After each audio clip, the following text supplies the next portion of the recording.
안녕하십니까, 박수현 변호사입니다.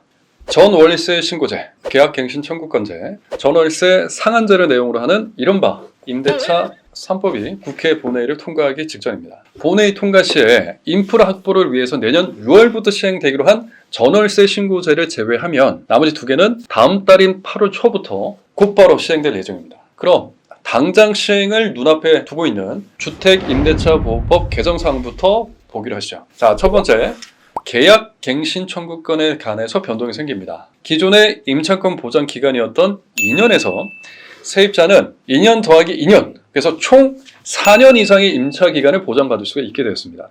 이때 특별한 사정이 없는 한 임대인은 이를 거절할 수 없는 것이죠. 다만 집주인 또는 그 직계 존속 비속이 주택에 실거주하려고 하는 때에는 이런 계약갱신 청구를 거부할 수도 있긴 합니다. 그런데 만약 세입자를 내보낸 후에 2년간 실거주하지 않고 새로운 세입자를 받게 되면, 그러니까 뻥쳤다는 얘기죠.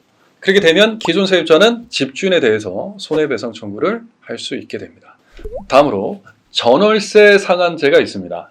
임대차 계약 갱신 시에 임대료를 기존보다 5% 이상 올릴 수는 없게 되어 있어요. 즉, 만약 직전에 전세 보증금이 5억 원이었다고 치면 5억 원의 5%인 2,500만 원 이상은 올릴 수 없다는 뜻이 됩니다. 자, 그런데 이 법 시행 당시에 존속 중인 임대차에 대해서도 적용한다는 소급 적용 조항도 있긴 있는데, 이로 인해서 말이 참 많습니다. 이 조항으로 인해서 예컨대 오는 9월달 전세 계약이 만료되는 임대차 계약인 경우에도 상한제가 적용되는 것이죠. 이 때문에 오히려 임차인이 갑이 되는 것이 아닌가. 그래서 임대인의 재산권 침해와 같은 위헌적 요소가 있는 것이 아니냐는 우려의 목소리도 나오고 있습니다.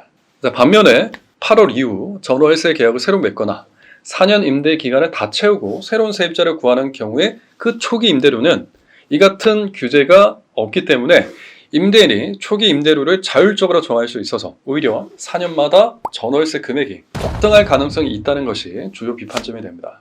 제가 봐도 문제 생길 것 같긴 합니다. 모쪼록 국토교통부 측이 밝힌 가도하게 집주인에게 편향되어 있던 기존 계약의 균형을 잡는 것이 이 해당 법의 취지다 라는 말이 정말 진심으로 달성되기 바라면서 오늘 이슈 맛집 여기서 마치도록 하겠습니다. 구독과 좋아요 그리고 알람 설정까지 부탁드리겠습니다. 이 영상이 도움이 되셨다면 널리 공유해 주시기 바랍니다.